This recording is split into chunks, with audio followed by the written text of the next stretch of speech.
Assalamualaikum warahmatullahi wabarakatuh. Halo teman-teman semua, selamat datang di Pos JTM. Jaga tengah malam, yang lain tidur, kita yang jaga. Halo kawan jaga, apa kabarnya semuanya? Semoga selalu diberikan kebaikan dalam menjalani hidup. Semoga teman-teman semua bisa menjaga hal-hal yang baik dan juga selalu menjaga kesehatan, keuangan, ketentraman, kenyamanan, dan juga keamanan pastinya. Yowes, kali ini saya tuh lagi jaga sendirian. Jadi biar nggak ngantuk, lebih baik enaknya tuh jaga sambil cerita-cerita pengalaman atau cerita-cerita yang lagi rame di sosial media. Biar tak bacain, biar tak ceritain buat teman-teman semua di sini. Jadi kita akan baca sebuah cerita yang lagi rame di Twitter, yang bukan dikirim ya, tapi diupload oleh akun yang bernama @angginun. Oke, nggak usah lama-lama, karena ini udah larut malam, supaya saya bisa keliling komplek nih habis ini. Saya langsung ceritain aja sekarang ya. Oke, jangan ngantuk, jangan tidur, tetap terjaga, cerita dimulai. Jadi ada sebuah akun Twitter yang bernama @angginun. Dia mengirim sebuah cerita, menulis sebuah cerita yang saya rasa itu seru untuk dibacakan atau diceritakan, tentang seorang yang bernama Wina yang ternyata itu dibawa oleh omnya tuh kemana nggak tahu. Pokoknya ini langsung kita ceritain aja ya gitu. Jadi Wina ini ya diajak oleh omnya untuk bersilaturahmi ke rumah saudaranya yang jauh pokoknya. Nah, pas lagi datang di rumah saudaranya ini nih, si Wina ini nemu cermin waktu dia izin ke kamar mandi. Nah, anehnya cermin ini tuh kayak terlihat aneh gitu loh. Udah kotor, lusuh, gak kelihatan lah pokoknya. Cuma kelihatan bagian kaki atau badannya aja, pokoknya udah kotor cermin ini. Dari sini tuh ternyata cermin itu menyimpan sesuatu. Jadi Wina ini diajak ke rumah saudara jauh sama Om Dar. Saudara yang kata Om Dar itu hubungan saudaranya terjalin karena sebuah ikatan, yaitu utang. Utang yang terjadi di tahun 60-an. Gara-gara hutang ini akhirnya mereka jadi saudara gitu. 60-an tuh, waduh lama banget ya. Saya masih itu belum lahir kan. Masih dalam rencana sepertinya. Nah, ini Wina sama Om Dar jalan nih akhirnya kan ke rumah dari saudara ini. Tapi di sini Wina menjelaskan kalau Om Dar ini adalah om dari bapaknya si Wina yang tinggal di Sumatera, di luar Jawa pokoknya. Jadi dia tuh baru 2 kali ini ketemu. Pertama waktu dulu ketemu dan nyeritain dia masih muda, kenceng, selalu pakai sarung tangan, terus dia nawarin permen pagoda. Ya, pasti makan anak kecil pasti pahitnya masya Allah ya itu. Ampun. Terus lebaran ini nih, Om Dar datang lagi. 2 hari sebelum lebaran, Om Dar datang ke keluarganya Wina, ketemu sama ibu dan Wina. Nah di situ Om Dar ini ngasih lagi nih permen pagoda kayak dulu kayak biasanya. Ngasih lagi permen, habis ngasih ternyata ya jelas Wina nggak mau makan permen pahit itu. Akhirnya ya udah, pas waktu ngasih itu tuh Om Dar udah nggak pakai sarung tangan waktu itu. Terus Wina bisa melihat kalau tangan Om Dar tuh keriput, padahal mukanya Om Dar tuh masih sama seperti dulu waktu Wina kecil. Jadi mukanya tuh awet muda tapi tangannya keriput di sini. Dan di sini nih Om Dar ini kalau buka puasa atau sahur lah pokoknya, itu cuma minum air putih, nggak makan, nggak apa, hanya minum air putih udah cukup. Habis minum air putih dia tidur kalau sahur kayak gitu. Nah, yang bikin Wina bertanya-tanya adalah Om Dar ini kalau tidur suka mendengkur, dan waktu azan itu dengkurannya volumenya kayak dinaikin, jadi kenceng banget sampai Wina aja sampai pusing gitu loh denger dengkuran dari Om Dar ini. Selalu seperti itu. Akhirnya lebaran tuh di situ makan lagi enak-enak.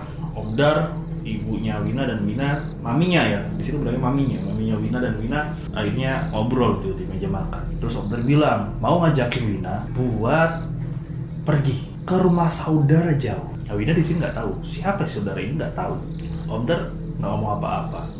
Akhirnya ya udah, Wina tadinya menolak nih, nggak mau lah, nggak kenal gitu, ngapain juga, males lah ke rumahnya saudara yang nggak dikenal gitu kan. Lalu ibunya atau maminya Wina maksa supaya Wina ikut Om Dar, nemenin Om Dar biar ke rumah saudara ini. Karena di sini Om Dar beralasan dia nggak bisa naik motor. Jadi Wina yang disuruh nyetir motor itu. Akhirnya Wina mau dong, karena maminya maksa supaya Wina ikut. Ya udah, Wina nggak bisa apa-apa lagi. Wina ikut sama Om Dar, naik motor tuh, Om Dar diboncengin. Nah, sebelum Om Dar waktu lagi jalan nih, sebelum nyampe ke tujuan, Om Dar tuh minta mampir dulu ke tempat penjual alat-alat tulis lah pokoknya. Om Dar di situ beli bubble wrap, isolasi, cutter, pokoknya macam-macam lah. Itu banyak banget. Bubble wrapnya itu sampai gede banget. Sampai kalau ditaruh di depan motor tuh sampai bikin orang nyetir itu susah. Kata Om Dar butuh itu karena mau bawa Gucci. Butuh buat bawa Gucci supaya Gucci-nya nggak pecah nanti di jalan. Wina habis diajak beli bubble wrap, habis diajak beli alat-alat itu, langsung diajak Om Dar tuh makan bakso di pinggir jalan, di warung pinggir jalan. Nah, itu warungnya tuh lumayan jorok ya, karena nggak bersih lah pokoknya, kurang higienis gitu. Nah, Om Dar makan tuh sama Wina, makan bakso. Nah, Om Dar ini unik makan baksonya. Jadi baksonya dibiarin, kuahnya tuh diminum sampai habis dulu, sampai baksonya tuh bener-bener nggak ada kuahnya. Habis itu sama Om Dar dibiarin aja baksonya sampai lalat-lalat datang hinggap di bakso-bakso tersebut. Wina yang lihat itu kayak apaan sih nih, cuek aja kan akhirnya, karena Wina udah lapar makan. Wina tuh nggak mikir macem-macem. Kemungkinannya karena warungnya jorok, akhirnya di situ baksonya Om Dar dihinggapi lalat. Tapi setelah Wina habis, baksonya Om Dar tuh habis. Jadi bakso yang dihinggapi lalat tadi dimakan juga sama Om Dar. Wina bingung kan, nggak tahu mau ngomong ngapain lagi karena sama omnya ini baru ketemu juga. Setelah sekian lama, si Wina ini minum kan, Om Dar juga minum. Pas Om Dar minum, selesai minum, dia ngomong kayak gini, nanti kalau sampai rumah itu jangan lihat wajahnya Awang. Nanti kalau sampai di rumah itu jangan lihat muka Awang. Awang ini nih orang yang ada di rumah itu, yang mau dikunjungin sama Wina dan Om Dar ini. Wina udah pernah ketemu sama Awang 3 tahun lalu saat ibunya meninggal. Tapi waktu itu Wina dan keluarganya tidak datang ke rumah itu, tapi ke rumah sakit. Jadi ini pertama kali Wina datang ke rumahnya Awang. Nah, Awang ini tuh umurnya nggak setua Om Dar lah, masih agak muda lah. Yang katanya Om Dar tuh saudara. Mereka nyampe di situ. Setelah sampai, mereka ngeliat rumahnya kan. Rumah itu nggak ada pagar, cuma ada 2 pohon sawo untuk pembatas jalan, gede gitu, kayak gapura pohon sawo sebagai penanda batas jalan.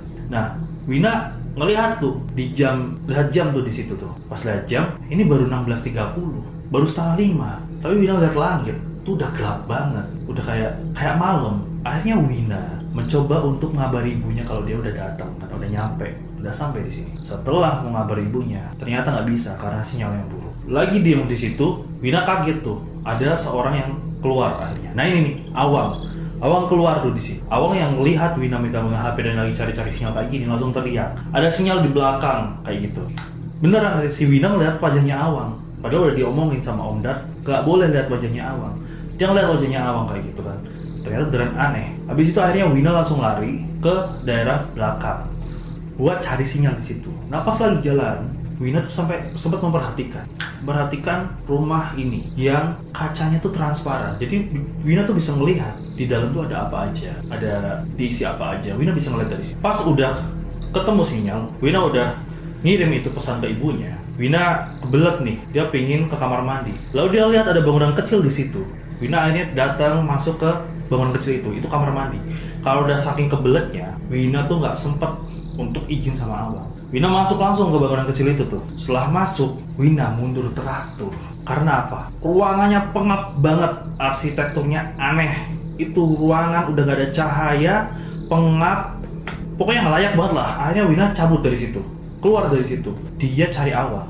Sambil nunduk, Wina ketemu sama Awang. Terus Wina tanya, "Wang, di mana kamar mandinya? Ada kamar mandi? Aku kebelet." Awang ngarahin tuh Wina ke WC belakang rumah. Masuk tuh ke rumah. Wina ngelihat tuh, di situ perabotan-perabotannya lama semuanya, masih jadul semuanya. Melihat rumah ini tuh arsitekturnya aneh gitu. Kacanya tuh banyak banget di situ. Habis itu Wina ngelihat ada TV flat di situ, di sampingnya ada guci yang tingginya tuh hampir sebahunya dia gitu. Lumayan nih, gucinya gede. Di situ Wina akhirnya ditunjukin kamar mandinya. Wina masuk di situ. Nah, rumahnya si Awang ini tuh nggak kotor, nggak surem, tapi bangunannya aja lama, tapi bersih. Sebelum masuk kamar mandi, Wina denger nih, Awang sama Om Dar lagi ngomongin soal Gucci. Wina masuk nih. Waktu Wina masuk, Wina heran, kamar mandinya tuh gede banget, bener-bener kayak kamar mandi rumah-rumah zaman lama dulu gitu. gede banget. Wina tutup, Wina nyelesain urusannya. Nah, Wina buka pintu kan, keluar dari kamar mandi itu. Nah, pintunya kan belum ketutup sampai nempel tem. Ternyata di belakang pintu itu Wina nemuin sebuah kaca atau cermin yang aneh. Cermin itu tuh aneh begini ya, karena kacanya tuh udah rusak gitu, terus ada ukiran-ukiran lama seperti itu. Nah, di sebelah cermin ini ada lemari jati warna coklat gede banget di situ. Jadi kalau mamanya pintunya ketutup tuh cermin nggak kelihatan. Setelah dibuka, Wina baru sadar kalau di situ ada cermin yang lumayan bikin Wina bertanya-tanya. Nah, di lemari jati yang berwarna coklat itu ada kain. Nah, penasaran nih kain apa nih? Bukan lapel. Wina coba tarik, tapi susah banget, nggak bisa Wina tarik. Wina lagi berusaha narik tuh kain, tiba-tiba ting, klakson motor bunyi kencang banget. Wina kaget tuh di situ. Akhirnya Wina buru-buru keluar dong, memastikan motornya nggak kenapa-napa. Ini ada apa? Siapa yang bunyi klakson? Langsung dia keluar ke situ. Nah, Wina lihat Awang dan Om Dar udah di atas motor, udah jalan tuh motornya. Jadi Wina ditinggal di rumah itu sendirian gitu. Nah, Wina kan teriak kan, "Woi Om, mau kemana?" gitu kan. Om Dar jawab, "Mau ambil Gucci." gitu. Lah, bukannya Gucci yang ada di dalam kan? Mikirnya Wina kayak gitu. Ternyata bukan. Awang sama Om Dar pergi buat ngambil Gucci yang lain, bukan Gucci yang ada di dalam rumahnya itu. Udah dong, Wina ditinggal sendirian. Akhirnya Wina keliling-keliling rumah itu karena udah ditinggal sendiri sama si Awang dan juga Om Dar. Wina keliling-keliling rumah sampai akhirnya Wina nemuin ada mobil VW Kombi di halaman. Wina mikir, ini kenapa Om Dar sama si Awang gak pakai mobil ini aja nih? Kenapa harus pakai motor? Kan repot. Wina gak tahu nih mobil ini mogok atau gimana. Gak paham. Lalu Wina akhirnya langsung masuk ke dalam lagi. Cari-cari sesuatu lah, muter-muter rumah itu pokoknya. Dia kayak pingin lihat cermin tadi. Waktu Wina mau lihat cermin itu tadi, Wina tuh lewat sebuah ruangan yang di situ tuh banyak banget kain basah yang dijemur. Abis itu samar-samar Wina denger suara orang lagi meres kain. Tetesan airnya tuh jatuh di ember yang pakai besi. Tau kan? Ember yang bahan bakunya besi itu. Tetesan airnya tuh jatuh di ember besi. Bunyi kan? Teng, teng, teng, teng. Ember besi kosong gitu, jadi bunyi. Wina langsung ngelirik kan ke arah sumber bunyi itu. Padahal jelas di situ tuh nggak ada orang. Terus siapa itu? Yang meres kain tuh siapa kan? Jadi pertanyaan akhirnya Wina cari ke sumber suara itu. Wina penasaran tuh, dia langsung datang ke sumber suara itu. Dia lihat banyak banget kain-kain tergantung di sekitar situ. Setelahnya Wina dibuat terkejut. Wina bisa melihat ada sosok perempuan ya lagi meres kain tersebut. Perempuan ini nih pakai baju lusuh warnanya hijau. Habis itu tangannya tuh keriput, warna kulitnya tuh pucat. Perempuan ini tuh meres kain, ngebelakangin si Wina. Wina yang lihat hal itu tuh kayak kaget, nge-freeze gitu loh, nggak bisa kemana-mana, kayak diem aja, mematung, nggak bisa bergerak di situ. Wina penasaran nih, ada dia coba beranikan diri untuk melangkah pelan-pelan, lipir di dekat jendela. Dia coba lihat, itu perempuan beneran atau bukan? Si Wina melihat pelan. Habis itu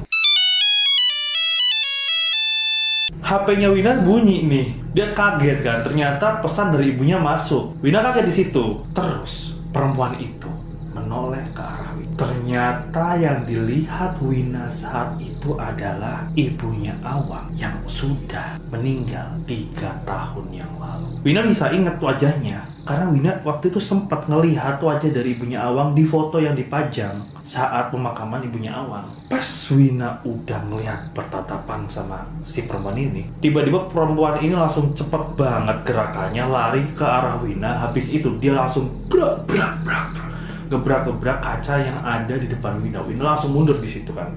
Dan si perempuan ini gebrak-gebrak kaca sambil ngomong, "Awang pangilon Awang, Awang pangilon." Berkali-kali bilang kayak gitu terus, kayak kasih tahu sesuatu. Tapi Wina nggak paham si perempuan ini sebenarnya lagi ngomong apa. Awang pangilon itu maksudnya apa? Si Wina tuh nggak tahu, nggak paham. Wina lari terus mencoba menjauh dari perempuan ini, mencoba dari sosok yang menyerupai ibunya Awang ini. Keluar rumah ke halaman, masuk ke mobil. Wina mencoba tuh nyalain mobil tuh pelan-pelan. Kuncinya tuh udah ketemu, kuncinya tuh di mobil itu, gak kemana-mana. Coba dinyalain mobilnya, coba terus nyalain sama Wina, tapi nggak nyala-nyala. Wina sampai ketakutan sendiri, tangannya tuh udah getar. Ini perempuan tiba-tiba hilang. Wina udah masuk, mencoba terus nyalain mobilnya, ya, udah ketakutan tuh. Pintu udah ditutup rapat, udah dikunci dari dalam. Tiba-tiba waktu Wina lagi usaha buat nyalain mesin mobil ini, brak brak brak, suara mobil kacanya digebrak-gebrak sama perempuan itu. Depan, belakang, samping, semuanya digebrak. Dari semua sisi digebrak. Wina udah takut, udah nggak bisa apa-apa di situ. Dia tuh masih mencoba untuk terus menyalakan mesinnya, tapi nggak bisa nyala, nggak tahu tim mobil benar-benar mogok sepertinya. Terus senyap tuh, nggak ada suara, nggak tahu tuh perempuan itu ada di mana. Wina lagi coba ngatur nafas dia tuh udah sesak banget. Dia udah ketakutan parah. Terus dia melihat di kaca spion di tengah itu ada muka perempuan itu. Melihat kaca spion di sebelah kanannya itu ada muka perempuan itu. Terus melihat ke belakang ada perempuan itu. Pas lihat ke depan, Wina melihat perempuan itu lagi sambil terus ngomong, Awang Pangilon, Awang Pangilon, Awang Pangilon. Wina yang udah di posisi ini, dia nggak bisa ngapa-ngapain lagi. Dia udah kayak pusing, udah kayak mual, sesat semua jadi satu. Akhirnya di situ Wina pingsan. Wina udah nggak bisa lihat apa-apa, pandangannya gelap, buram, langsung pingsan. Gak tahu berapa lama Wina pingsan. Kemudian akhirnya Wina bisa sadar. Di situ tuh Wina disadari sama Om Dar, sama Awang yang sudah datang ke tempat itu. Om Dar sama Awang tuh goyang-goyangin badannya Wina. Wina sadar di situ, tapi dia masih pusing, nafasnya masih sesak. Detak jantungnya masih kencang. Dia masih ingat sama peristiwa tadi. Dia masih ngeliat kanan kiri, memastikan kalau nggak ada perempuan itu lagi. Wina masih ketakutan. Om Dar yang lihat itu tuh sempat khawatir. Wina bisa membaca dari mukanya Om Dar. Beda dengan si Awang. Si Awang ini nama biasa aja. Si Wina bisa ngelihat dari mulutnya Awang kayak ada sesuatu yang menyala. Awang tuh mulutnya tuh nggak bisa nempel minum gitu. Dia agak membuka gitu, agak mengangang gitu. Nah di situ tuh Wina bisa melihat ada cahaya. Dan setelah itu si Awang ini tuh kayak hilang gitu loh, netes dari mulut dia. Wina bangun, kan Wina udah bangun nih. Wina ngelihat apa yang dibawa sama Om Dar dan si Awang ini. Dia ngeliat tuh ada kayak guci. Kata Om Dar itu guci. Ini guci yang udah dibalut sama bubble wrap secara rapat lah gitu, sama isolasi plastik gitu, putih warnanya. Tapi Wina di situ tuh kelihatannya kayak bukan Gucci, tapi ngeliatnya kayak orang, kayak pocong gitu. Kayak Om Dar tuh bukan bawa Gucci, tapi bawa sosok manusia yang udah bentuknya kayak pocong gitu, udah dibalut sama bubble wrap gitu. Wina lebih mikirnya ke situ, bentuknya tuh mirip kayak gitu, bukan kayak Gucci. Wina akhirnya masuk ke rumah. Pas di rumah itu niatnya tuh Wina mau ngomong sama Om Dar, mau cerita apa yang dialami sama Wina tadi. Tapi pas mau ngomong kayak gitu, Wina tuh ngeliat si Awang tuh ngeliatin terus, lihat ke arahnya si Wina. Ini orang ngapain sih ngeliatin saya terus? Batin Wina kayak gitu. Dia mikir kenapa? Ada apa? Pusing lah, maksudnya ngeliatin Awang tuh udah aneh. Wina tuh udah gak enak, udah gak nyaman dilihatin sama si Awang ini. Wina mau cerita ke Om Dar soal dia ngelihat ibunya Awang. Wina mau ngomong nih, tapi tiba-tiba dia tuh mual rasanya. Perutnya tuh gak enak banget, dadanya tuh sesak. Langsung Wina buru-buru lari ke kamar mandi. Pas lari ke kamar mandi, Wina langsung muntah sebenarnya kayak ada sesuatu yang pengen Wina keluarin, tapi nggak bisa. Suaranya Wina tuh udah kayak orang muntah yang parau gitu loh, yang kayak sesak banget, yang pengen ngeluarin semuanya. Gimana sih? Maksudnya kayak gitu loh, yang udah pengen ngeluarin semua tapi nggak keluar, nggak ada yang keluar di situ. Wina ya bingung. Wina tuh sakit, kayak ada sesuatu yang keluar tapi nggak keluar.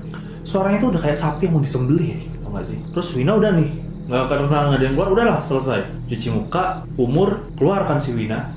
Lihat cermin kusam itu. Si Wina ngeliat si cermin kusam itu lagi nih. Ada air kental di sekitar cermin itu. Di sekitar bingkai-bingkainya itu ada air kental di situ. Karena jijik, Wina mual lagi. Dia muntah lagi. Dia muntah terus. Di depan mulut WC, di klosetnya tuh, di depan mulut kloset, dia muntah terus. Coba muntah terus. Tiba-tiba ada tangan yang nyentuh lehernya Wina, kencang terus dorong Wina supaya lebih dalam lagi masuk ke mulut kloset. Wina ngelawan nih di sini. Terus dia balik badan. Pas dia balik badan dia bisa melihat di situ ada Awang. Di sini tuh Wina ngerasain tangannya Awang ini tuh kayak berlendir gitu. Keringat kali ya, tapi kok kayak lebih lengket gitu loh keringatnya. Pekat. Muka Awang tuh pucet. Mulutnya tuh menganga. Terus ilernya keluar. Si Awang tuh sambil diem melihatin si Wina. Dia ngomong, "Kamu lihat apa?" Wina gak bisa ngomong apa-apa. Wina langsung bangkit. Dia langsung pergilah. Lalu dia berjalan ke arah cermin. Di situ tuh bayangan badannya Awang, tubuhnya Awang tuh hilang. Kayak pudar gitu loh. Tiba-tiba Wina balik lagi. Awang tuh mukanya udah deket banget sama Wina. si Awang tuh tiba-tiba teriak kencang banget ke arah Wina. Teriak kencang banget. Dia bilang, Riku Iroh Ama, Riku Iroh Ama, Riku Iroh Ama. Si Awang tuh ngomong kayak gitu terus. Tangannya Awang tuh udah genggam lehernya Wina gitu sambil teriak-teriak Riku Iroh Ama, Riku Iroh Ama itu. Nggak tahu Wina maksudnya apa. Si Awang ini ngomong deket banget bukannya Wina. Wina udah nggak tahan tuh karena tuh mulutnya Awang tuh bau banget. Nggak tahu, bau busuk banget pokoknya. Nggak tahu si Awang tuh habis makan apa, jengkol, pete, nggak tahu. Pokoknya si Awang tuh mulutnya bau busuk intinya gitu. Mungkin nggak sikatan atau nggak gosok gigi berapa bulan kali ya, kayak gitu. Udah busuk baunya. Si Wina tuh udah nggak tahan dengan bau mulutnya si Awang ini. Tiba-tiba ada lalat yang masuk mulutnya si Awang. Nah Awang itu kesendak nih kalau lalatnya masuk ke mulut. Abis itu Awang tuh kayak lemes. Dia tiba-tiba sempoyongan jatuh. Lemes banget, kayak kain basah yang jatuh ke lantai. Di situ Wina lihat matanya Awang sayu. Habis itu kan Wina bingung kan, dia mau minta bantuan Om Dar dong. Dia langsung lari ke arah keluar. Nah di sini malah Wina lihat Om Dar itu udah ngebopong Gucci ke motornya Wina. Si Om Dar itu udah mau pergi sambil bawa Gucci itu. Wina yang mau bergerak tuh agak susah karena ternyata kakinya Wina tuh ketimpa badannya si Awang. Wina gak bisa gerakin kaki nih di situ. Padahal dia pengen ngejar si Om Dar. Pas udah mulai mau ngelepasin tubuhnya Wina dari si Awang yang udah pingsan ini, si Wina ngelihat Om Dar jalan sambil bawa Gucci di belakang jok motornya. Di sini Wina ngumpat. Ini kenapa sih Om Dar tega banget ninggalin di sini sendirian gitu lah. Dia udah mau kayak gitu di batin. Saat Wina udah berhasil lolos dari badannya si Awang yang pingsan tadi, Wina sadar kalau dia sekarang ditinggal sama Om Dar di rumah yang aneh ini dengan Awang seorang. Oke teman jaga, karena waktunya sudah malam dan saya harus keliling desa untuk memastikan keamanan yang ada di desa. Saya cukupkan dulu ceritanya sampai di sini. Cerita ini masih panjang, nanti kita lanjutkan di kesempatan berikutnya. Oke, kalau begitu saya pamit dulu. Saya mau keliling-keliling desa dulu. Ya, selalu jaga kesehatan, selalu jaga keselamatan. Jangan lupa tetap beribadah dan berbuat baik. Kita ketemu. Wassalamualaikum warahmatullahi wabarakatuh. Kita ketemu di waktu jaga selanjutnya. Bye bye. Atur suwun. Dah tuh.